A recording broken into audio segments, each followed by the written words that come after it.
Welcome to the Builders of Authority podcast, a show committed to helping you build authority for your brand. In the realm of business and personal branding, authority stands as a cornerstone. Authority isn't built overnight, it's built over time. So join us as we build something remarkable together.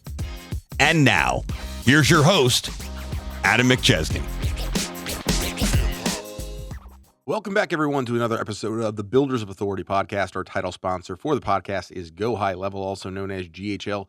GHL was the first ever all-in-one platform that gives you the tools, support, and resources you need to succeed and crush your marketing goals. Personally, I've used this software since 2020, and it's been a game changer for my business and our clients. If you're looking to level up your CRM and marketing game, then this is the platform to use. You can find a link for a free 30-day trial with tons of Builders of Authority bonuses in the show notes. Take advantage of this amazing opportunity by adopting the software and growing your business. Today, we have another special episode lined up for you. I met today's guest earlier this year online, and we have now met in person a couple different times, speaking at some of the same events throughout this past year in 2024. I was a guest on his podcast earlier this year, and we're going to be doing some more training and education stuff coming up in the new year. Really excited about that. He's one of the most down-to-earth people you will ever meet, and just an overall great guy. My guest today is Ryan Lee. Ryan, welcome to the show. Man, thanks for having me. And thanks for reminding me that we met online. My wife still thinks it's so weird that I just meet guys online for a living now, but it pays the bills. That's what my wife thinks. It's a little bit weird too. And I just have to tell her, I'm like, you know what?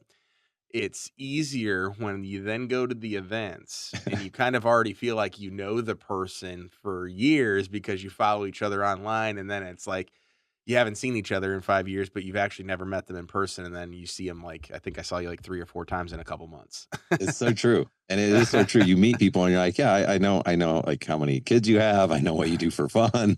I know what you do for your business. I love this. It's fun. Yeah. No, it's awesome, man. Well, thanks for coming on and tell people a little bit about who you are, kind of what you do and what got you to where you're at right now. Yeah, cool. So I got my start years ago, 2007 in the landscape lighting world. And probably got 3 days of stories to tell you how that got started and went through all that, but went through all the ups and downs, man. I wasn't from an entrepreneur family or anything like that, and mostly failed. Eventually figured some things out, sold that business in 2019.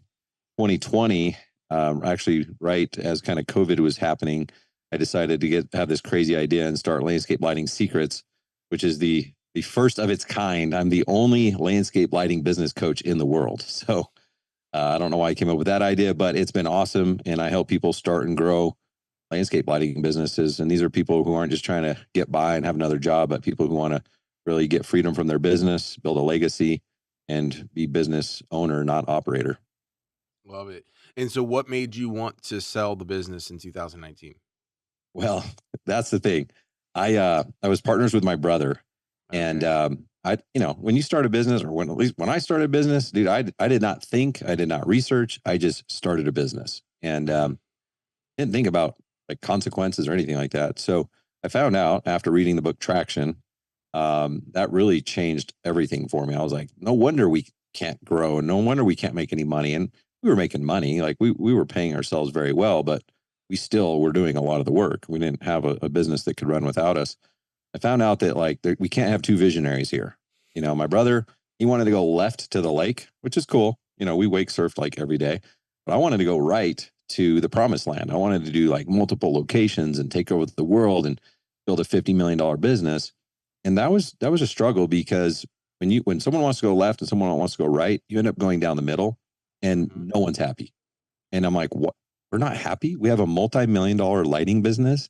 We have a pretty dang good lifestyle. Why are we not happy? And he's complaining because I want to work too much. I'm complaining because he doesn't want to work enough. So it actually was a decision kind of forced. I was like, well, let me buy you out. I wanted to buy him out, hire a general manager and take over the world. But he's more MacGyver operations guy, not really a business guy. And it just didn't make sense. You know, he's like, well, then what am I going to do? I don't really know how to start another business. You're the business guy. So he bought me out and here we are. Wow. That's crazy story. I didn't know that part. It's one of those things where people are always like, I've never been in business, or I've never been in business ownership, I should say, with family. It's kind of always one of those things like family and friends. I've never done that. tried to do it in certain instances by just hiring them, but it always ends up not working out super well. Yeah. Well, and I don't know. I don't know that I'm an expert to speak on the subject. I know people that have partners and they do very well. I know people that have, or work with family do very well. I think a lot of it comes down to communication and structure. And we didn't, you don't know what you don't know. So we were just working to make money, and Mhm. it worked. So that's kind of one of the things about business is a lot of times people don't want to change because what they're doing is working, and they have a good thing going, but it's not great. And so Mhm. sometimes our success is limited because we have success. So when I started to get intentional, that's really what changed our business. It changed our relationship in a good and a bad way, Mhm. because it started to provide clarity onto what the problems were. Um, but it really forced us to start like building systems and doing things that like I wouldn't have been able to sell that business had we not gone through some of that conflict. And a lot of people say, "Oh, I want to do what you did and sell my business." I'm like, "Are you sure?" Because like my business was pretty awesome. Like it was a cash cow. I think you should build your business to sell it and then not sell it, because if it's sellable, like it's pretty awesome. Yeah. And if Yeah. I could have worked things out with my brother, but he's also an entrepreneur. Like he wants to do things his way, and I'm not going to be his boss. He's not going to be mine. So it just worked out the way it worked out. But yeah, if you could have more structure and assign those roles earlier on, I think things would have worked out. We just were so used to doing our own thing and staying in our own lane. It was something needed to happen. Yeah, absolutely. Talk to us now a little bit about kind of everything you do with Landscape Lighting Secrets and kind of how it's transformed in and of itself. Yeah. So originally, I first of all, I didn't even know what a coach was. I didn't know I could become a coach. Like what? Just a guy who ran a lighting business. Mhm. And I was at actually Funnel Hacking Live, the ClickFunnels event, and I saw all these people talking about their message. And I saw a guy who made like $1 million a year selling a course on how to raise goats. I was like, man, that guy gives me so much confidence. Like, and they're like, what are you an expert at? I'm like, nothing, nothing, nothing. I'm good at skiing. I'm good at dirt biking. I'm good at lighting, but I don't feel like I'm the best at anything. I'm just not that personality type. And doing some exercises and exploration, I was like, actually, I guess I did build a multi-million-dollar lighting business. And at the time, I was disappointed. You remember, because I wanted to build a $50 million business. So I'm like, I suck at life. What's wrong with me? But I had people reaching out saying, well, how'd you do this and how'd you do that? So I decided, you know what? I felt this calling inside me. I'm like, I think I need to help people grow lighting businesses. And my wife's like, but how many people are there out there? Like two? There's probably only two people that are going to hire you. And I was like, probably. And then we'll just do that and then we'll pivot. Then we'll figure out the next thing. So I started helping people who already had a lighting business, but they felt stuck. And it was pretty easy for me to help them because all I had to do was reach into my past and think about the times when I was stuck and what are the things that I did. And it came down to a few things, but the number one thing was profitability. And it was like, okay, if you don't have enough money as a business owner, you make bad choices. You hire the wrong people, you make band-aid repairs, you use cheaper product, you attract the wrong clients. Like it's just a recipe for disaster. So I put this program together to help existing companies get unstuck, and it's been phenomenal. I mean, I've been able to help people who were going to succeed on their own. It was probably going to take them 12 years like it took me. Now they're doing it in 2 years. We're basically collapsing time, and that's what we're selling. We're selling the number one asset in the world, which is time. So now we have a lot of people reaching out saying, dude, how do I get into this industry? So now we've gone back and we've developed trainings for people that want to learn how to design, how to install. So we can take anyone, even if someone's doing, $2-3 million a year, or if someone's never even done a lighting job, we can help them grow their business. That's incredible. Yeah, it's funny how like you mentioned in the beginning where your wife was like, "Yeah, does anybody even need this or want this?" And then all of a Right. sudden, it's where you're at right now. But you said something right there, and I've been coaching people a lot of times in the marketing space this year that are looking to grow their agency to where I had it, and as I've regrown the agency, now going back through it with them, and I think when people hear the word business coach they tend to have a lot of different thoughts in their mind about, oh, this person's just gonna teach me something that I could find on the internet, or they did it years ago, whatever, or maybe they didn't do it to begin with, right? They just became a business coach, or they became a life coach and they're 20 years old, right? And so that's what a lot of the negativity is going around about it. But I've had business coaches for the last couple of years, and it absolutely changes the game. And finding a business coach who, exactly what you said, can go pull back from their past and say, "Hey, you're stuck here. Here's the process and system. Here's the next hire. Here's how you cut down on your expenses to get more profit." Like, that is worth its weight in gold. And I think Hmm. that's where people don't realize is they go to try to hire or a business coach, but not do it for the right reasons. Would you agree with that? Oh yeah, big time. And like at some point the word sales became a dirty word, like, a car salesman, like somehow they're just like all car salespeople are evil or whatever. And Mhm. now coaching has kind of become that. So like we try to change our language to be like, what, we're a training and we're a community. Yeah. Because some people are like, I don't need coaching. I'm like, I don't need, what does that mean? What do you mean you don't need coaching? Like Michael Jordan needed a coach, Tiger Woods needed a coach. Like, can you imagine trying to coach Tiger Woods on how to be better at golf? Yeah. So Near impossible. it truly is just like having an outside perspective, seeing another angle. This year, in the last 12 months, I've spent over 100 grand on coaches, multiple coaches. And it's the same thing. It's like, my business coach isn't going to be able to coach me on social media unless he's really mastered that game. So just similar to like having a putting coach and a driving coach and a mindset coach, I believe in it. And I didn't used to be. I used to be like, well, if you're so good at it, why don't you just do it yourself? Like I Yeah. used to be the hater, and I was never a hater. I would never like say that to somebody, but that was my. If I'm being honest. Those were my thoughts, Mm. and When so did I that I when and how did understand that. that change? Honestly, it was when I got into this. So I had that calling of like, man, I should do this. I think I could help people. And again, that was hard. That was hard to build that confidence because you put me in a room, even now, people don't know this about me, but I'm an introvert. Like I might look like an extrovert on your podcast here or when I'm speaking up on stage and full of confidence, but I'm terrified. Like I'm like, dude, I just want to go sit in my hotel room. Like you won't see me out on the after hour parties with everyone. They're like, why don't you want to hang out with us? Do you not like us? I'm like, no, I just want to go decompress. I don't want to be around people. Mhm. And so um it was that calling there. And I hired my first coach. I was like, well, I don't know how to do this. Like if I'm gonna do this, I need to hire someone. And I saw everyone was hiring this. They kept bringing up the same name. His name was Sam Ovens. And it was at the time called Up Level Consult or consulting.com. And I was like, well, here we go. And I spent a bunch of money and didn't tell my wife till after. And I was like, I think I got to do this. I mean, he already had like proof that he had helped people. And that changed everything for me because I was scared to spend that money. I had the money, so that made it easier. But I was still like, I was like, well, if it doesn't work, then at least we don't have to like eat ramen. Like we're gonna be okay. And it worked. Like I just followed everything he said, and it was awesome. I instantly had the ability to get clients.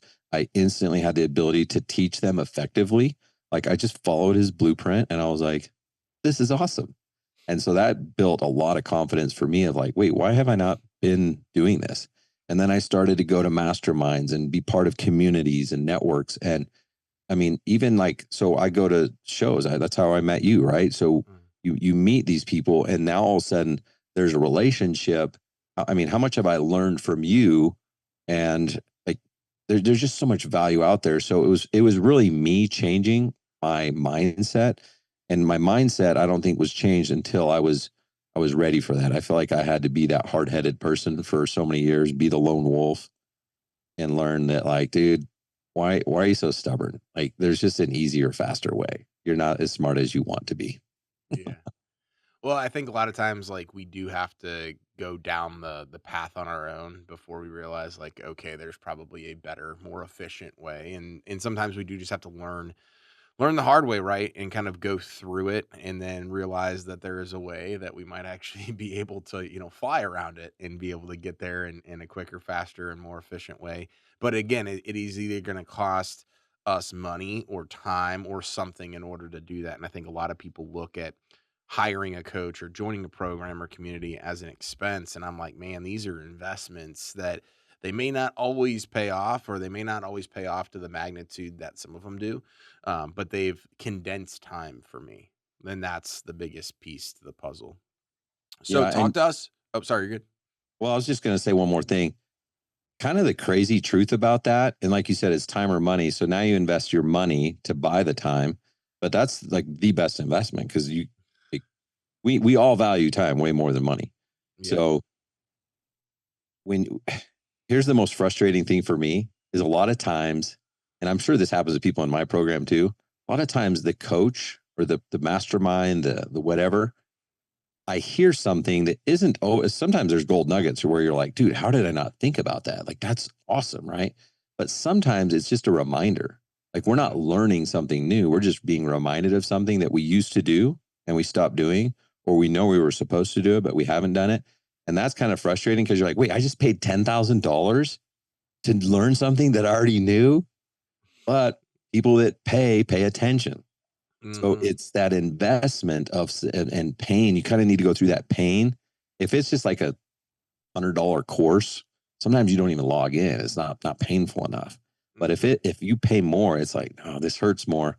I'm going to listen more. I'm going to implement. And when you implement, you get results. Yeah. No, that it's 100% accurate. And I think a lot of times, people end up, as you mentioned, either joining something for free or paying very, very low amount and then doing nothing with it.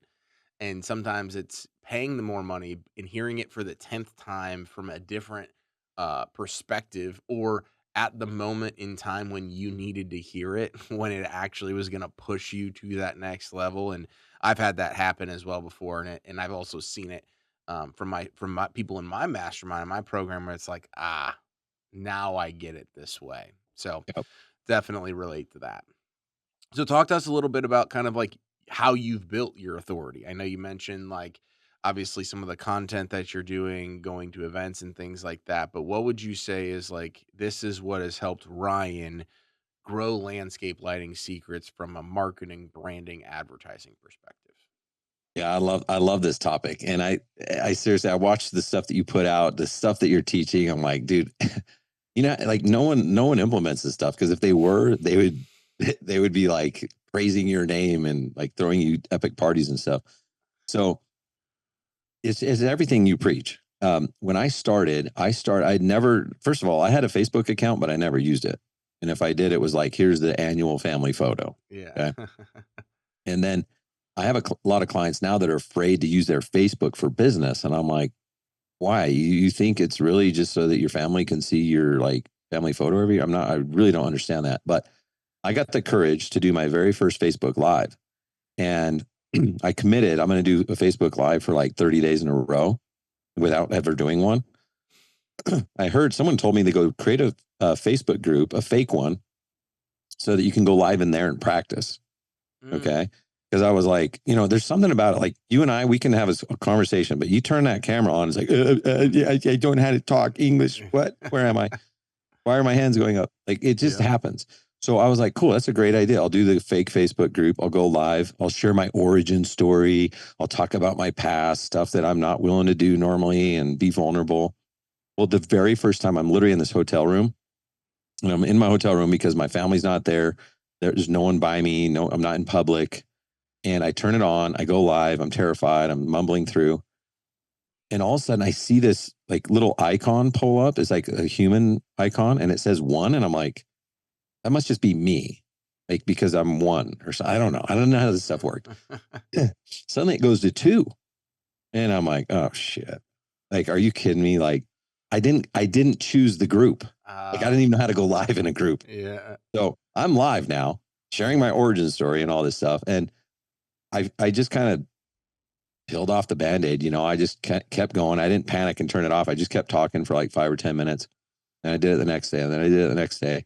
And I ended up going past 30 days. I think I did 90 days and then 120 days. I just kept doing it. And I don't remember where I learned this, but someone told me to go, just start getting your story out there. Just start building a following. Okay. Just start talking, building value.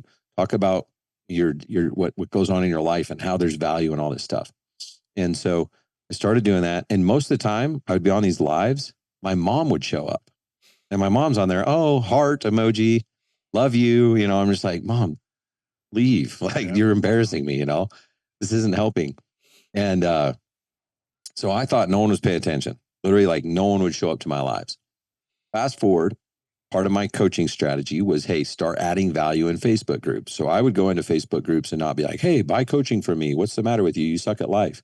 I would go on and answer all the questions I could and just free value, free value, free value. And then I had all this goodwill stored up, and I started cashing in on that. I'd send a friend request. I'd send a DM. I'd say, hey, I help landscape lighting business owners gain freedom from their business by helping them double their profits. Do you need help with this? Very simple message.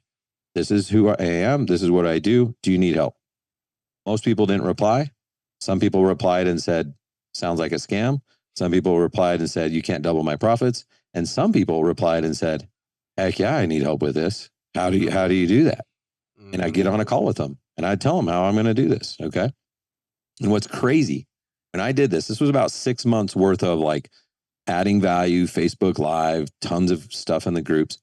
Almost everybody I would get on these calls with, they would say the same thing, Adam. They'd say, that was so cool. I saw you and your family in Moab. That was cool what you said about when you went through the line at the grocery store and that car wash. And I like how you think about business and pricing. And I'm like, how do you know that? I'm like, oh, I watched the videos. I'm like, the videos that nobody watched.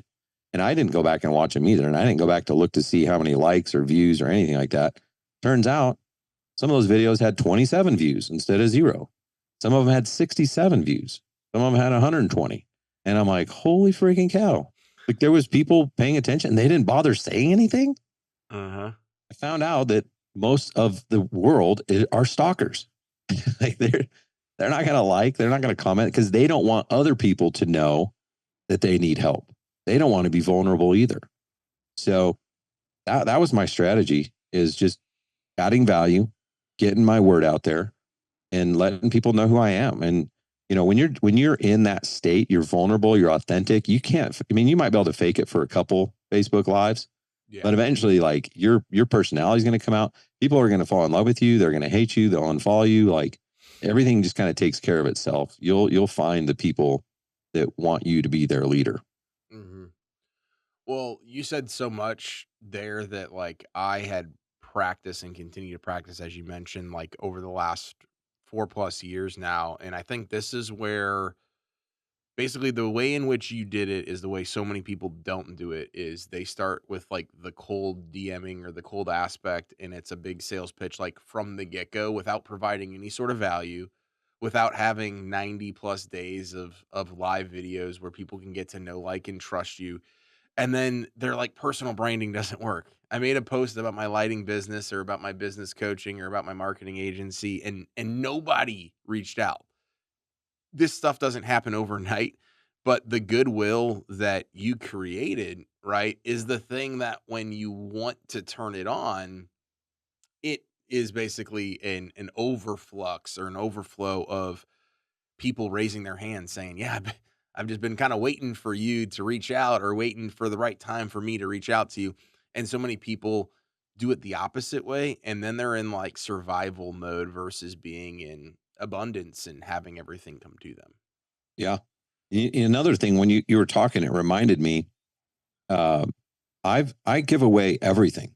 Like, I don't really hold anything back. There's things and downloads and stuff like that. Obviously, there's value in joining the program, but like, some of my most successful videos where I'm like, hey, let me show you how to make an extra 10 grand right now, and like whiteboard it out or just talk about it. Like, just whatever value you have to the world, whatever your authority is, like, just share it.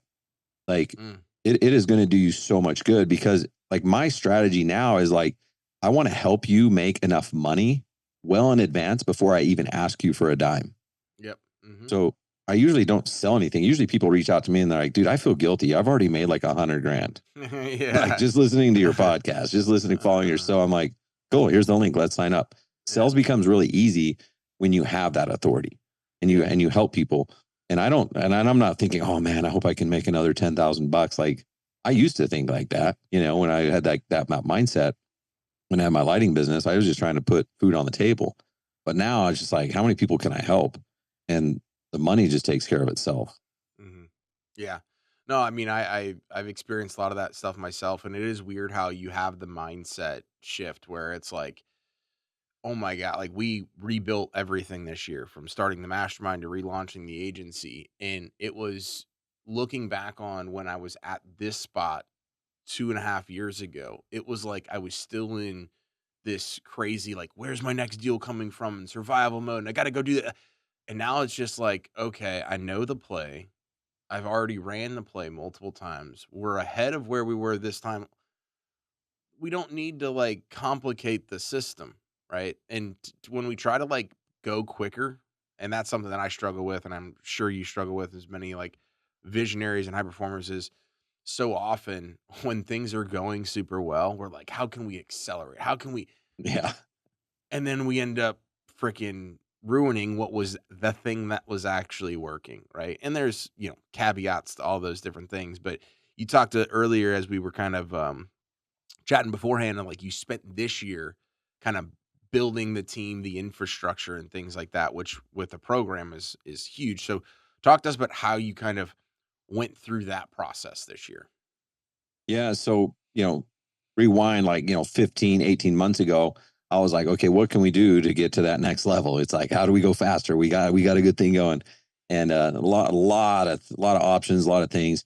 But I was like, okay, we can grow this, we can do this. But really what was we were looking at is, okay, when someone comes into our program, what is that journey? What is that experience like? How Mhm. many people do we help get to this point? And then what happens after 12 months? And then are they staying and stuff like that? So what we found is like, we wanted to help people get better results faster. And if we could do that, we could keep people longer and we could increase our referrals. And that was going to be the thing. So that was really our focus. We launched our 2.0. We launched a completely updated content portal and a new roadmap and all the things that I knew are like people loved our program. We always got really good reviews, but I knew that it wasn't at its potential. Like we Yep. had way more to offer. So that's a struggle because I'm a sales guy. Like I just want to like grow, grow, grow. And that was hard to be disciplined to be like, you know what? That doesn't matter right now. This is what matters. And that's what we did. We spent really 12 months working on the team, building the infrastructure. And now like I honestly, I'm so proud of what we have. Like it has everything. Like before I was like kind of scared. Like if someone joined, like, what if they find out that we don't have everything? Like we have really good stuff, but what if they find out we're weak over here or there? Mhm. Um, and people were like, really? Why do you think like that? Your program's awesome. I'm like, I don't know. It's just how I think. Now I'm like, no, we have it all. So yes, it was a challenge to put a pause on the sales, but now we have this infrastructure. So we're retaining people. Like they come in and they're like, wait, why would I leave? Like every time I give you $1, you give me 2, 3, 4, 5, 10 back. Mhm. Like all I have to do is show up to a call here and there and I'm going to make more money. It's like fitness or something like that, where there's an intangible, it's a little bit more challenging. They got to see the results as their ROI. But in our business, they can actually see like a physical cash return on investment. And Mhm. that's pretty sexy. Yeah. No, that's awesome. So what are you excited about kind of the future of everything? I know we are talking about some of that stuff before, but as well, but like what's the future hold for everything that you guys are doing? Yeah, well, we're going to continue to build on our authority. I mean, I do my podcast. We've got an email. Like we've got our I have people that meet me at events and say, dude, I love your emails. And I'm like, really? I've never heard that. I've never heard anyone say that about anyone's emails. Yeah, And that's they're like, we cool. save them. Like this Wow. isn't just one person. Like I've had Mhm. dozens of people tell me this. I'm like, that's crazy, dude. That's awesome. So again, I'm building that value. It's rare that we make an offer, Mhm. like, and I probably should make more offers, but we, it's like 95 to 5%, like Mhm. it's value and then offers. Yeah. And I think I should probably do more, but this year we are going to focus on growth. We're going to cash in on some of the goodwill that we built. We're going to start being more proactive in our growth strategy with ads, with social media, um, more intention, I would say. Like I'm pretty good about being disciplined and consistent with my content. People know who I am. Mhm. But when you look at the major players that have really mastered social media, I'd say there is so much intention there. Now you go watch like a Mr. Beast and you're like, oh, that's cool. This guy got lucky and made hundreds of millions, probably billions of dollars. He has so much strategy in there and intention, and you don't even know it. Yeah. Right. So that's the difference is like, I've hired people to help me get intentional instead of just like, oh, here's a 15-second clip, using Opus, which is good. Yeah. Like that's what I do now, but now it's just going to be great. There's going to be an actual hook. There's going to be the actual story, the actual offer. This will be the year of intention for me. Amazing. And you guys got some events. Where can people find out more about what you have going on and all the different things that you guys are doing at Landscape Lighting Secrets? Yeah, so there's a lot of different things. So I would say connect with me on Facebook and DM if you have any questions or need anything. Happy to help you. But the big new one we're doing is called Light It Up Expo. You can get your ticket at lightitupexpo.com. It's part of Home Service Workshop, this is epic. So there's basically there's 5 shows in one Home Service Workshop. So Sales Boost, $1 Million Admin Academy, Responsicon, Light It Up Expo, and PWMCA. So you can get a ticket to like Home Service Workshop and go to all the trade shows of that and get the get lunches and everything. And then you can be like, oh, I want to go to Sales Boost, or I want to go to Light Up Expo, or I want to bring my team and send people to different shows. So Light It Up Expo specifically is we're bringing together the landscape lighting industry, the permanent lighting industry, and the holiday lighting industry, which no one's ever done this. I mean, they're all kind of on their own little islands. Yeah. And what I've found is there's a lot of people that are coming from any home service industry, and they're wanting to bolt on holiday lighting, or they want to bolt on permanent lighting or landscape lighting. So we'll have breakouts, which allow you to learn all the things you need to do to bolt that onto your business. We'll have speakers, the trade show, all that stuff. So it's going to be a pretty epic show. That's awesome. Well, yeah, we'll definitely put that in the show notes, as well as information to stay connected with you, Ryan. Man, this was an awesome episode. I'm glad we got the chance to do that. Any last pieces of advice to just the entrepreneur, the person that's out there that's looking to build their authority, that you'd like to leave them with here today? Man, building your authority, I say you just got to get started. I'm no one special. Like, I just followed the script. I just ran the play, as you say.